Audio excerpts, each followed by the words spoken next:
Sparta will fall. All of Greece will fall. Halo sahabat, apa kabar kalian semua?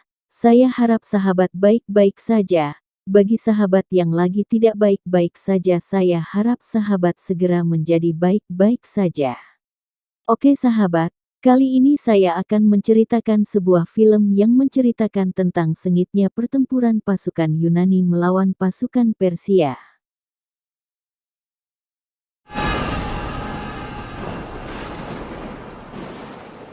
Pada awal film, kita diperlihatkan seorang wanita yang di mana wanita itu adalah istri dari Raja Leonidas dari Sparta yang sedang bercerita 10 tahun lalu Raja Darius dari Persia dan armada lautnya mendarat di tanah Yunani. Namun, Themistokles memimpin pasukan Yunani dan melakukan sebuah serangan kejutan. Serangan Jenderal Angkatan Laut Yunani itu berhasil memukul mundur armada laut Persia. Themistokles bahkan berhasil melepaskan anak panah yang menancap tepat di dada Raja Darius. Xerxes yang saat itu ikut serta bersama ayahnya, Raja Darius, menyaksikan bagaimana sang ayah terkena panah itu.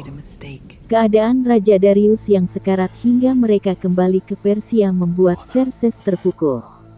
Ia menjadi pendiam dan murung sepanjang waktu.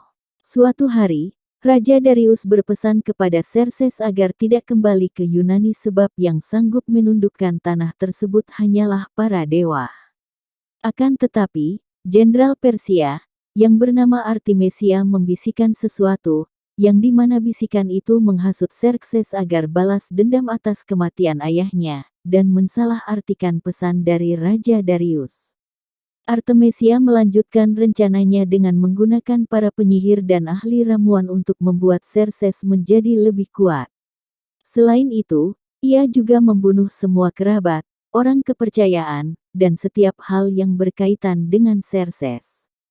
Ia melakukan hal itu agar Xerxes hanya memikirkan bagaimana menaklukkan Yunani dan membalaskan dendam kematian ayahnya. Sebenarnya, Artemisia merupakan orang Yunani. Namun, saat masih anak-anak, Artemisia menyaksikan kejamnya kehidupan di Yunani.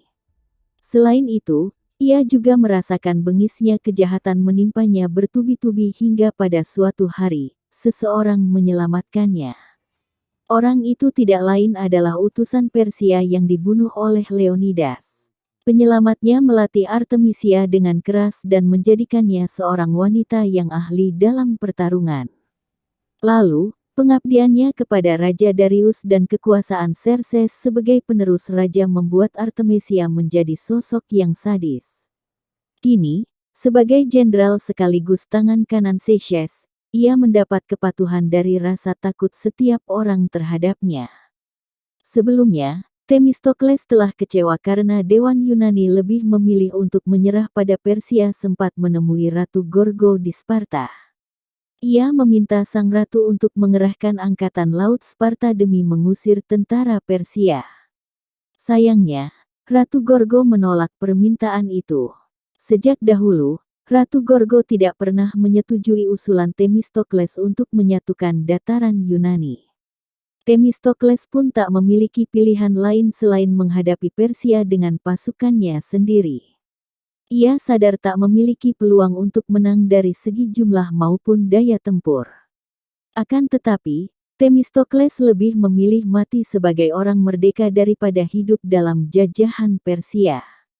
Maka, dengan 5 armada lautnya yang tersisa, Themistokles menyerang ratusan kapal Persia yang dipimpin oleh Artemisia, sementara Leonidas dan 300 prajuritnya menghadapi pasukan Xerxes di gerbang neraka. Artemisia tengah berhadapan dengan Themistokles. Angkatan Laut Yunani melawan Angkatan Laut Persia. Jika Leonidas dan para Spartan memiliki kekuatan dan keterampilan bertarung yang luar biasa, Themistokles menunjukkan keahliannya dalam taktik dan strategi. Hasilnya, Artemisia harus mengalami kekalahan demi kekalahan. Pada pertempuran pertama, Themistokles memanfaatkan kapal-kapal Yunani yang lebih kecil dan lebih cepat dalam menghadapi kapal-kapal Persia. Dengan melakukan manuver dan menusuk kapal Persia melalui samping, para pasukan Yunani mampu memukul mundur armada laut Persia saat itu. Lalu, pada perang kedua, Themistokles memanfaatkan medan tempur dan cuaca yang berkabut untuk kembali mengalahkan kapal-kapal Persia. Menyadari ketangguhan angkatan laut Yunani, Artemisia mengundang Themistokles untuk berbicara. Ia bermaksud menggoda dan menawarkan sebuah kesepakatan dengan jenderal Yunani itu. Meskipun sempat memanfaatkan ketertarikan alami antara lawan jenis dan sempat melakukan pengencerotan, Themistokles tetap menolak untuk menyerah kepada Persia. Penolakan itu pun menjadikan Artemisia murka sekaligus galau. Berikutnya, Artemisia sendirilah yang memberi komando dan strategi. Ia mengirim pasukan berani mati yang telah dibekali dengan bahan peledak. Ia menuangkan minyak di pinggir pantai Yunani, kemudian membakar semuanya. Kali ini, Yunani menjadi pihak yang kalah. Themistokles bahkan hampir tenggelam jika tidak mendapat pertolongan dari seorang temannya. Ketika Themistokles sedang merenungi kekalahan pasukan dan kematian rekan-rekannya, Daksos menemuinya dan mengabarkan kematian Leonidas. Themistokles lalu meminta Daksos untuk menyebarluaskan kabar tersebut ke seluruh dataran Yunani. Lalu, Themistokles kembali ke Athena dan menemukan Ephialtes telah berada di sana. Ephialtes yang telah mengkhianati Sparta sebenarnya tengah menyampaikan pesan dari Xerxes untuk Yunani, tetapi ia tampak menyesali perbuatan yang mengakibatkan gugurnya Leonidas itu. Maka, Themistokles pun menyuruhnya kembali kepada Xerxes dan mengatakan seluruh Yunani akan turun menghadapi Persia dalam perang berikutnya. Themistokles juga menemui Ratu Gorgo dan meminta bantuan darinya lagi. Meski Ratu Gorgo tetap keberatan dengan permintaan itu, Themistokles mengatakan agar setidaknya sang ratu bertindak untuk membalaskan kematian Leonidas. Di pihak Persia, Artemisia yang terkejut mendapati informasi bahwa Themistokles masih hidup segera menyiapkan pasukannya untuk kembali berperang. Ia mengabaikan instruksi Xerxes untuk mengirim pasukan pengintai terlebih dahulu. Pasukan angkatan laut Yunani tampak putus asa setelah kekalahan mereka terakhir kali. Themistokles pun memberi kebebasan untuk memilih akan lanjut berperang atau pulang dan meninggalkan pasukan.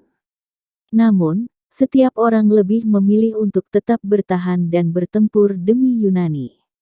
Sementara itu, Artemisia telah siap dengan ratusan armada dan ribuan pasukannya untuk meratakan dataran Yunani dan Athena. Maka, pertemuan pasukan angkatan laut Yunani dan Persia pun membuka perang penentuan yang terkenal dengan sebutan Perang Salamis itu. Pasukan Yunani yang compang camping menyerbu barisan armada Persia yang kokoh. Sementara itu, Themistokles memacu kudanya dan mengincar keberadaan Artemisia. Pertarungan antara dua jenderal itu pun berlangsung sengit dan keduanya berakhir dalam keadaan sama-sama memojokkan. Tiba-tiba, dari gemuruh dari kejauhan menunjukkan kapal perang angkatan laut Yunani dengan kekuatan penuhnya. Selain itu, juga ada Arkadia, Thebes, Delphi, Olimpian, dan juga Sparta. Seluruh daratan Yunani kini telah bersatu. Themistokles meminta Artemisia untuk menyerah, tetapi wanita itu lebih memilih untuk gugur di tangan Themistokles. Dan pasukan Sparta yang dipimpin Ratu Gorgo menyerbu tentara Persia. Film pun tamat.